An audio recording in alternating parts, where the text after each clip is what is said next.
Government's stance on Kashmir is absolutely clear. It was our jugular vein.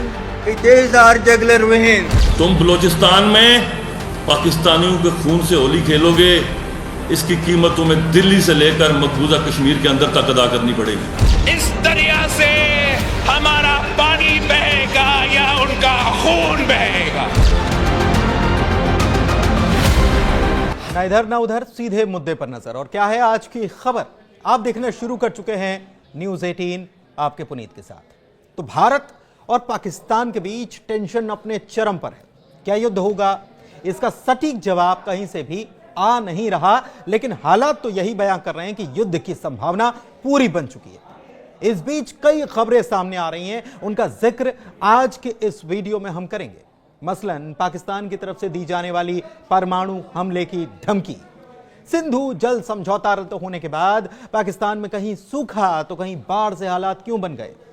Pakistan यह भी दावा कर रहा है कि भारतीय एयरलाइंस का वो दिवाला निकाल देगा। इसके पीछे वो क्या कारण दे रहा है, और दिवाला निकालने का हवाला देने वाला पाकिस्तान खुद क्यों चीन के सामने हाथ फैला रहा है।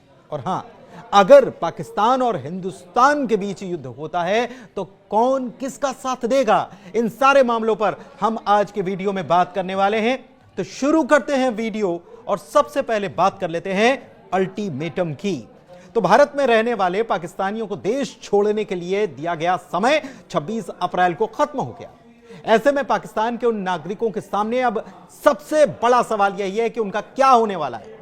हालांकि अभी सिर्फ सार्क वीजा की अवधि समाप्त हुई है, जबकि मेडिकल वीजा 29 अप्रैल तक मान्य रहेगा। अन्य सभी श्रेणियों के वीजा 27 अप्रैल के बाद मान्य नहीं रहेंगे। कोई भी पाकिस्तानी नागरिक जो तय वक्त तक भारत से नहीं गया तो उसे ओवर स्टेइंग विदेशी नागरिक माना जाएगा, और फिर कानून के मुताबिक ही उन पर कार्रवाई की जाएगी। दरअसल भारत ने पहलगाम में हुए हमले के बाद 1960 की सिंधु जल संधि को निलंबित करने और अटारी वाघा सीमा चौकी को तत्काल रूप से बंद करने समेत कई कदमों की घोषणा की। इसके बाद से भारत में मौजूदा पाकिस्तानियों में देश छोड़ने की होड़ लग गई, जो कि 26 अप्रैल को रात 12 बजे ही खत्म हो गई थी। इस बीच पाकिस्तानी मंत्री हनीफ अब्बासी ने भारत को परमाणु हमले की धमकी दे डाली, जिसमें गौरी शाहीन और गजनवी मिसाइलों का जिक्र किया गया। पाकिस्तान के मंत्री हनीफ अब्बासी रेल मंत्री हैं, जिन्होंने भारत को खुलेआम परमाणु हमले की धमकी देकर तनाव को और बढ़ाने का काम किया और चेतावनी दी कि इस्लामाबाद के पास मौजूद गौरी शाहीन और गजनवी मिसाइलें और 130 परमाणु हथियार सिर्फ भारत के लिए रखे गए।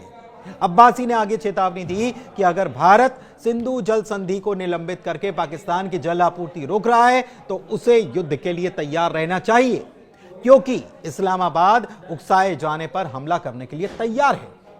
पाकिस्तानी मंत्री ने कहा कि अगर वे हमारी वाटर सप्लाई रोकते हैं तो उन्हें युद्ध के लिए तैयार रहना चाहिए। हमारे पास जो सैन्य उपकरण हैं, जो मिसाइलें हैं, वो दिखाने के लिए नहीं है। किसी को नहीं पता कि हमने अपने परमाणु हथियार देश भर में कहां रखें। मैं फिर से कहता हूं कि ये सभी बैलिस्टिक मिसाइलें आप पर टारगेट है, उन्होंने भारत के लिए कहा।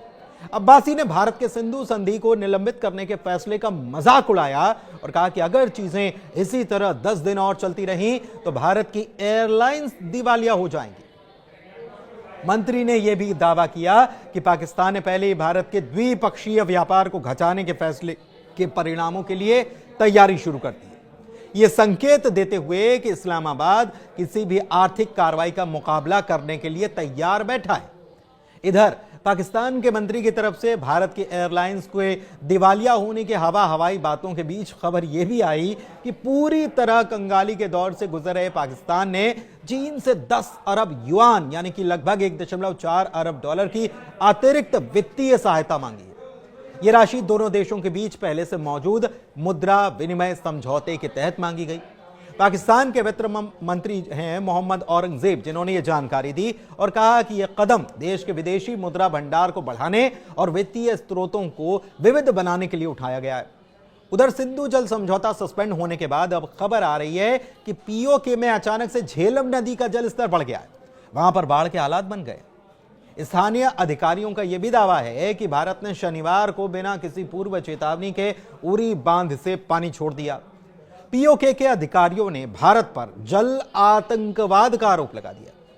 पानी छोड़े जाने से पीओके के हट्टियन बाला में जल आपातकाल की स्थिति पैदा हो गई है। नदी किनारे रहने वाले स्थानीय लोगों को सुरक्षित जगहों पर भागना पड़ा। हालांकि पाकिस्तान के दावे पर भारत की ओर से इस बारे में कोई पुष्टि या खंडन भी नहीं किया गया। पाकिस्तान के अधिकारियों ने इस कदम को अंतर्राष्ट्रीय मानदंडों और सिंधु जल संधि का उल्लंघन बताया। उधर हाला और धालकोट के निचले इलाकों में मध्यम बाढ़ की खबर भी है। इसमें जानवरों और फसलों को भारी नुकसान की कुछ रिपोर्ट्स भी सामने आई है। बताते चले कि एक समझौता है, इसे विश्व बैंक के द्वारा साझा नदी के पानी को कंट्रोल करने के लिए किया गया था, जिसमें कहा गया था कि दोनों देश डाउनस्ट्रीम नुकसान को रोकने के लिए पानी छोड़ने की जानकारी साझा करते हैं। आइए अब दो अहम पहलुओं पर बात करते हैं। एक तो यह कि अगर युद्ध होता है तो कौन किसके साथ खड़ा होगा, क्योंकि भारत की सीमा कई मुल्कों से लगती है। ऐसे में भारत के लिए यह काफी अहम भी है। दूसरा यह कि पाकिस्तान बात बात पर जिस परमाणु हमले की धमकी दे देता है, उस परमाणु बम का होगा क्या। तो दोनों खबरों को समझते हैं। पहले बात पड़ोसियों की कर लेते हैं। भारत के साथ पाकिस्तान समेत करीब 7-8 देशों की सीमाएं लगती हैं। भारत के पश्चिम में पाकिस्तान, उत्तर में चीन, नेपाल और उत्तर पूर्व में भूटान, पूर्व में बांग्लादेश और म्यांमार है। दक्षिण में श्रीलंका और दक्षिण पश्चिम में मालदीव की सीमाएं लगती हैं। अगर जम्मू कश्मीर की पाक अधिकृत कश्मीर सीमा को जोड़ दें तो अफगानिस्तान का कुछ हिस्सा भी भारत की सीमा से लगता है। हालांकि अफगानिस्तान की यह सीमा बड़ी विवादित क्षेत्र है और इस लिहाज से देखा जाए तो भारत पाकिस्तान में युद्ध होने से इन देशों का रुख क्या होगा, इस पर बात करते हैं। चीन की बात करते हैं। चीन और पाकिस्तान के बीच गहरे रणनीतिक संबंध हैं। खासकर चाइना और पाकिस्तान इकोनॉमिक कॉरिडोर यानी कि CPEC दोनों देशों के संबंध को और मजबूत करता है। युद्ध की स्थिति में चीन पाकिस्तान को कूटनीतिक और सामरिक समर्थन जरूर देगा, जिसमें हथियारों की आपूर्ति करना और आर्थिक रूप से सहायता करना भी शामिल हो सकता है। हालांकि भारत के साथ व्यापार और सीमा विवाद को बैलेंस करने के लिए चीन प्रत्यक्ष सैन्य हस्तक्षेप से बचेगा। भारत के लिए यह स्थिति चुनौतीपूर्ण हो सकती है, क्योंकि चीन का समर्थन पाकिस्तान की सैन्य क्षमता को बढ़ा सकता है। बांग्लादेश की बात करें तो 71 के युद्ध में भारत की निर्णायक भूमिका के बाद बांग्लादेश भारत के प्रति कृतज्ञ थैंकफुल रहा है। लेकिन बीते साल शेख हसीना सरकार जब गई तो उसके बाद बांग्लादेश में यूनुस सरकार आई और उसकी भूमिका संदेह में। युद्ध की स्थिति में बांग्लादेश शायद भारत का समर्थन नहीं करेगा, क्योंकि पहलगाम हमले के बाद बांग्लादेश ने इस घटना पर संवेदना प्रकट नहीं की। ऐसे में बांग्लादेश पूर्वी मोर्चे पर भारत के लिए कहीं ना कहीं चिंता का सबब बन सकता है, भारत भी जानता है। श्रीलंका और मालदीव की बात कर लेते हैं तो श्रीलंका और मालदीव भारत के साथ मजबूत आर्थिक और रक्षा संबंध रखते आए हैं। श्रीलंका जो चीन के प्रभाव से हालांकि जूझ रहा है, शायद तटस्थ रहे, क्योंकि वो दोनों पक्षों के साथ संतुलन बनाए रखना चाहेगा। मालदीव की बात कर लें तो मुइज़्ज़ू भारत के पड़ोसी पहले नीति से लाभान्वित होता है। वैसे भी पिछले साल के घटनाक्रम के बाद भारत का समर्थन वो शायद न करे। नेपाल और भूटान की बात करें तो नेपाल भारत के साथ ऐतिहासिक और सांस्कृतिक संबंध रखता है। चीन के बढ़ते प्रभाव के कारण वो तटस्थ रह सकता है, इसकी संभावना ज्यादा है। भूटान जो भारत पर रक्षा और विदेश नीति के लिए निर्भर है, भारत का मजबूत समर्थन करेगा। भूटान की सामरिक स्थिति भारत को हिमालयी क्षेत्र में लाभ दे सकती है। भारत के पड़ोसी देशों में भूटान ही ऐसा देश है जो भारत का खुलकर समर्थन करेगा। वैसे अफगानिस्तान की बात कर ले तो अफगानिस्तान के विकास में भारत लगातार मदद कर रहा है और अफगानिस्तान भी पाकिस्तान समर्थित तालिबान से बड़े तनावग्रस्त है और इसीलिए वो भारत का समर्थन कर सकता है। हाल के दिनों में पाकिस्तान और अफगानिस्तान में भी जंग के हालात बने हुए थे। ऐसे में अफगानिस्तान अप्रत्यक्ष तौर पर भारत की मदद कर सकता है। वैसे भी पहलगाम हमले के बाद अफगानिस्तान की तरफ से प्रतिक्रिया आई थी। पाकिस्तान के परमाणु हथियार बंदर के हाथ में तलवार की तरह है, इसकी बात कर लेते हैं। दुनिया के 9 परमाणु देशों में सबसे गैर जिम्मेदार पाकिस्तान है, जो हर छोटे बड़े विवाद में परमाणु बम की धमकी देने लग जाता है। पहलगाम में 26 हिंदू पर्यटकों के नरसंहार के बाद जब भारत ने उसकी गर्दन दबाई तो पाकिस्तानी मंत्रियों ने फिर वही गीदड़ भभकी दोहरानी शुरू कर दी। पाकिस्तान में आतंकी सोच के कारण ही अमेरिका ने पाकिस्तान के परमाणु बमों को छीनने का प्लान बना रखा है। पाकिस्तान के परमाणु बमों को छीनने के लिए अमेरिका का एक सीक्रेट प्लान है, स्नैच एंड ग्रैब प्लान तैयार है, यानी कि हथियारों को छीनकर अपने कब्जे में कर लो। 2011 में इससे जुड़ी पहली बड़ी खबर आई थी जब पाकिस्तान का परमाणु बम छीन लेने की बात हुई थी अमेरिका की तरफ से। परमाणु पाकिस्तान के पास 170 के आसपास परमाणु हथियार हैं और सुरंग और सैन्य ठिकानों में छिपे हैं, लेकिन उसका गैर जिम्मेदाराना रवैया दुनिया को हमेशा से डराता है। पाकिस्तान में अराजकता फैली, आतंकी इन बमों पर अगर कब्जा करने की कोशिश करें और भारत के साथ युद्ध छिड़ा तो अमेरिका चुप नहीं बैठेगा।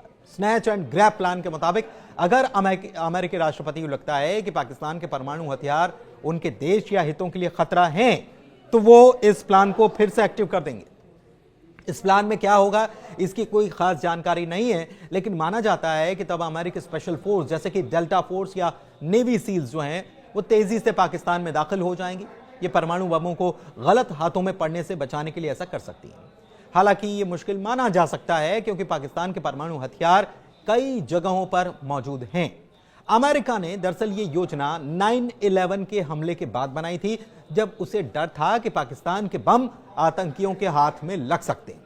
2011 में उसामा बिन लादेन को पाकिस्तान में मारने के बाद यह चिंता और बढ़ गई थी। और अब एक बार फिर से, जब आपको याद होगा कि अभी हाल ही में ईरान के मामले को लेकर क्यों अमेरिका टेंशन में, अमेरिका चाहता है कि ईरान के साथ परमाणु संधि हो जाए क्योंकि उसे इस बात का कहीं ना कहीं डर है कि अगर ईरान की तरफ से परमाणु हथियार विकसित कर लिया जाता है तो न केवल मिडिल ईस्ट के लिए टेंशन वाला होगा बल्कि अमेरिका के लिए टेंशन होगा और उसके ये हथियार कहीं ना कहीं आतंकवादियों के हाथ लग सकते हैं। इसी बात को, इसी चिंता को जताते हुए अमेरिका नहीं चाहता कि ईरान अपना परमाणु कार्यक्रम जारी रखे। और इस बीच पाकिस्तान की तरफ से बार बार ये धमकियां दिया जाना अमेरिका की टेंशन को भी जाहिर तौर पर बढ़ा सकता है और हो सकता है कि इस मामले में अमेरिका स्नैच एंड ग्रैब वाली पॉलिसी को फिर से अमल में ला दे। धन्यवाद। Our stance on Kashmir is absolutely clear. It was our jugular vein. It is our jugular vein. तुम बलूचिस्तान में पाकिस्तानियों के खून से होली खेलोगे, इसकी कीमत तुम्हें दिल्ली से लेकर मकबूजा कश्मीर के अंदर तक अदा करनी पड़ेगी। इस दरिया से हमारा पानी बहेगा या उनका खून बहेगा।